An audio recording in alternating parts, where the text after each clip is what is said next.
The strangest security tape I've ever seen. I work at a gas station in rural Pennsylvania. It's a boring job, but it's pretty easy and it pays all right. A few weeks ago, this new guy started. I'll call him Jeremy. Jeremy is weird.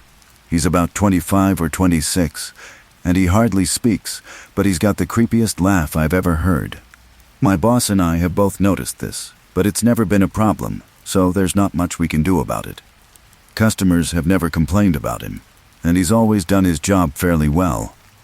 Up until a few weeks ago. Anyway, that's when things started going missing. Employee theft can be a problem at any business that sells consumer goods, and there's only one person working at a time at this gas station. About 2 weeks ago, my boss started noticing that we were short on motor oil.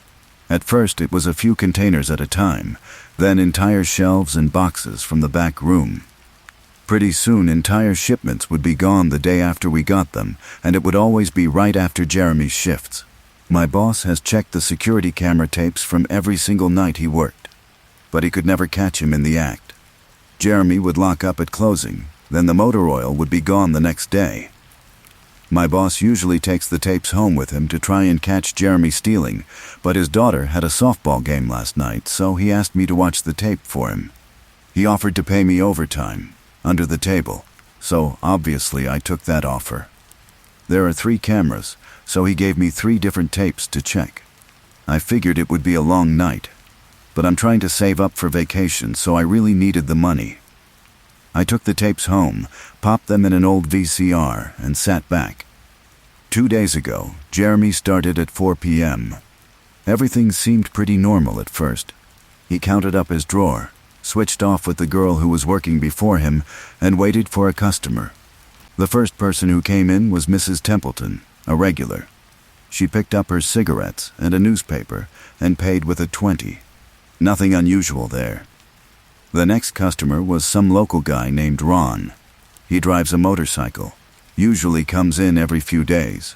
He filled up his tank, got a bag of beef jerky, paid with his credit card, and then left. Next was some guy with a cowboy hat. I'd never seen him before, but we get plenty of strangers passing through, just like at any gas station. He got $40 worth of diesel fuel, paid with a $100 bill, and went on his way. I sat back and sighed. The only thing more boring than doing this job is watching someone else do it. My boss's offer was enough to keep me watching, though, so I left the tape on. Everything seemed pretty normal.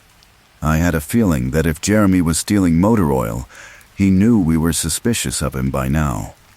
I didn't expect him to be dumb enough to let us catch him on camera. Things stayed boring and routine until about 5 o'clock.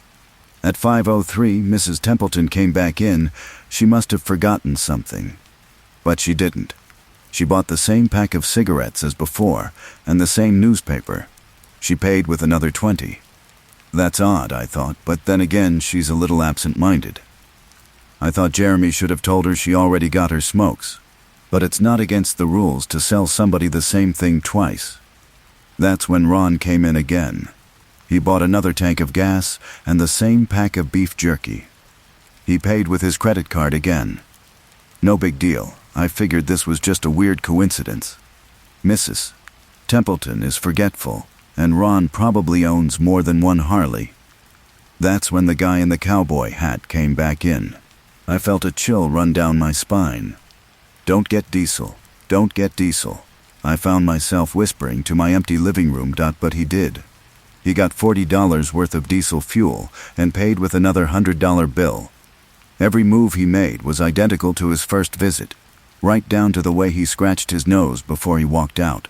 Either this guy is rich, owns a lot of trucks, and just moved into town, or something really bizarre was happening. I kept watching. Every customer for the next hour was the same as before. Every single one. I was seriously freaked out. And then at 6:03, Mrs. Templeton walked back in. She bought her cigarettes and newspaper again and paid with a 20 again. I thought I was going to lose it. I only watched another half hour before I started fast-forwarding through the rest. It was all the same. Every customer would come in at the exact same times, exactly 1 hour apart. Now I know what you're thinking.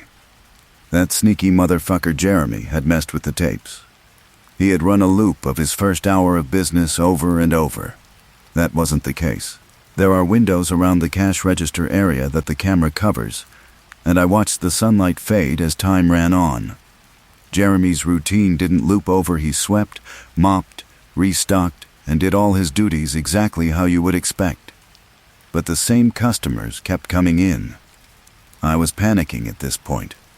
Something was seriously wrong with what I was seeing, and I had no explanation for it. I skipped ahead to when he locked up and walked out to his car. He hadn't stolen anything, but I kept watching, just to make sure. I fast-forwarded one last time, to about midnight. At exactly 12:03, out of nowhere, Jeremy's face pops up on camera. I don't mean he moved his head into view. I mean that 1 second the store was empty. The next second his face was all I could see. He wasn't looking at the camera. He was looking at me. I was sure of it. I screamed and fumbled for the remote. By the time I grabbed it, he was gone, just as soon as he had left. One frame he was there, the next he wasn't. My hands were shaking like crazy, but I popped in another tape. The other indoor camera shows the back area, by the cash register, and I would be able to see how he got up to put his face in the camera like that. I skipped ahead to 12:03, but there was nothing. I would have been able to see him standing on a chair or something on this tape, but he wasn't there.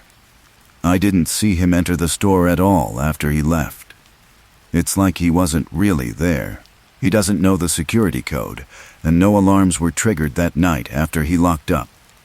What I did see, however, was that at 12:03 the motor oil vanished off the shelf. All of it. Same as Jeremy's face. 1 second it was there, and the next it wasn't. I turned that tape off and went to bed, but I didn't get a wink of sleep. My body is exhausted right now, but my mind is racing. That tape was undoubtedly the creepiest, most disturbing thing I've ever seen in my life. I work in a few hours. My boss asked me to bring the tapes back in and let him know what I found, but really, what the hell am I going to say? Jeremy works the night shift tonight, directly after me, and the plan is for my boss to come in just before I leave and confront him with me. I have no idea what I'm going to do. I suppose I'll have to show my boss the tapes, but I don't want to watch them with him. I never want to see something like that again. I can't get the image of Jeremy just smiling directly into the camera out of my mind. It was the creepiest look I've ever seen on another human being's face. Anyway, I'm gonna try again to get some last-minute sleep before I have to go in and deal with this. I'll let you guys know what happens. Update. Updating from my phone. Apologies in advance for errors. My boss just finished watching the last of the tapes. I told him what to expect, but you really can't prepare someone for something like that. He's scared shitless, and Jeremy is due to come in at 4. We've got a little over an hour to get our shit together, but neither one of us knows what to say to him. Is he just a fucked up guy who likes to steal motor oil and scare the shit out of people? Or is he something else? I don't know if this is crazy, but does anyone think he could have anything to do with the time loop? My boss said he never noticed anything like that in the other tapes, but the way he popped up in this one made me think he knew I would be watching. It's like he wanted me to see what he could do. Like he was showing off or something. The way he smiled into the camera was like a little kid showing you a sandcastle they just built or something. I don't know, I probably sound crazy. I sure feel the part. I'm going to talk to my boss some more. We have to calm ourselves down and figure out how to handle this. I'll update again tonight, but I have a really bad feeling about how this is going to play out.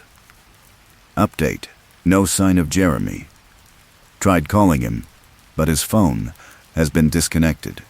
We're calling the police. Update. No sign of Jeremy. Tried calling him, but his phone has been disconnected. We're calling the police. Update. No sign of Jeremy. Tried calling him, but his phone has been disconnected. We're calling the police. Update. No sign of Jeremy. Tried calling him, but his phone has been disconnected. We're calling the police. Update. No sign of Jeremy. Tried calling him, but his phone has been disconnected. We're calling the police. Update. Holy shit. Holy shit, holy shit, holy shit. I just got home and saw my previous updates. Things make less sense now than ever. Here's what I can tell you. I went to work, Jeremy never showed up. My boss and I decided to call the police, as you're well aware. When I picked up the phone to call, though, the sun went out. I shit you not. That's what I thought happened. Apparently, I blacked out for exactly 5 hours. Because when I looked at the clock, it was 9:33. I think I got stuck in Jeremy's time loop, and then I snapped out of it at the exact point I blacked out, if that makes sense. But that's when things got really weird. My boss was right next to me when I blacked out, ready to corroborate my story to the cops. When I came to, the phone was in my hand, but it was dead. Not even a dial tone. My boss was still right there, but he wasn't moving. He was standing up, but frozen. I looked at the clock again, and it wasn't moving. The second hand was stuck on the 12. It was 9:33 exactly. The clock on the register wasn't moving either. My phone was frozen. There was even a customer at the register, waiting for my boss to get him cigarettes. I'm betting that would have been his 5th pack of the day. I got the fuck out of there. Didn't lock up.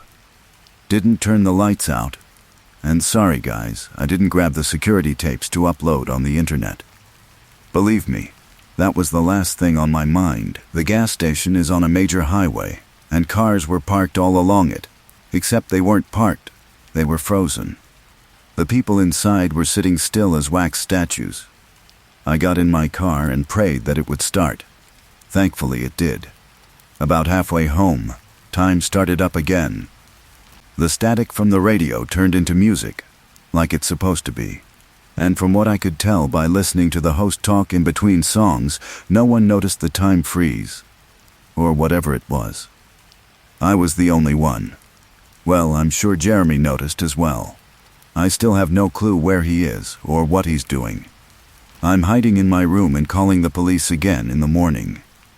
I don't know if I ever got through to them before, or if I did, whether they took me seriously. I'm scared for my life at this point. I'll update tomorrow, if I can. Final update. I finally fell asleep last night around 4. I have no idea how I did it. I guess exhaustion finally got the best of me. This morning, I woke up to my phone ringing. It was my boss. He'd been calling me since about 6. He woke up when time turned back on last night and immediately called the cops. They came by to see what was wrong, and he told them everything. The police around here are all small-time guys. They were more concerned with the missing motor oil than anything, but my boss figured he would take it, as long as he had their attention. They decided to go looking for Jeremy. We keep all our employees' applications on file, and since Jeremy just started working here, his was easy to find. They checked the address on it and headed over to his house. You're not going to believe what they found. The address Jeremy listed on his application was an empty lot. Or at least now it is. There used to be a house there, but it burned down in 1993. Being a small town, almost everyone remembers that fire. A family of 4 used to live there way back when. Rumor has it that they had an estranged son who they never really talked about, but I can't say for sure if that's true. What I can say is true is that after an insurance investigation, the fire was ruled an arson. The entire house was soaked in oil and torched with a Molotov cocktail. The entire family was sleeping when it happened. None of them survived. They never caught the guy who did it. Rumor has it that when they tried to contact the estranged son, no one could find him. Anyway, my boss called and told me this, and I freaked out. Then he asked me to come to the gas station. What are you, crazy? I said. But he assured me that the cops were there with him. Then he dropped a bomb. The FBI were also in town and they were going to talk to me one way or another, so I might as well come in. It was about 7:15, and I wanted to go back to bed, but I figured I wouldn't be able to sleep much more anyway, so I went down. 4 men in suits greeted me and told me to have a seat. We went over everything 2 or 3 times until they got all the details down. I told them about Jeremy, the security tape, last night at work. everything. Finally, after I finished, one of the agents said, "Oh Christ, we've got another one on our hands." Then they made me sign a bunch of papers saying I wouldn't tell anyone about what happened, so I can't say much more. I might be breaking the law just by posting this. So now I'm home. I'm not sure what to do with myself. That agent's words when I told him the story are going to haunt me for the rest of my life. Anyway, I've got to go. I have some errands to run today, and then I have to go into work to pick up some tapes. My boss and I think this new guy, Jeremy, is stealing motor oil, and I have to watch the security footage to see if I can catch him doing it. I have better things to do, but my boss is paying me overtime, under the table. And I'm trying to save up for vacation so I could really use the money. It should be pretty simple. The oil always goes missing, right after his shifts. I figure I'll just watch the tapes, catch him in the act, and that will be that.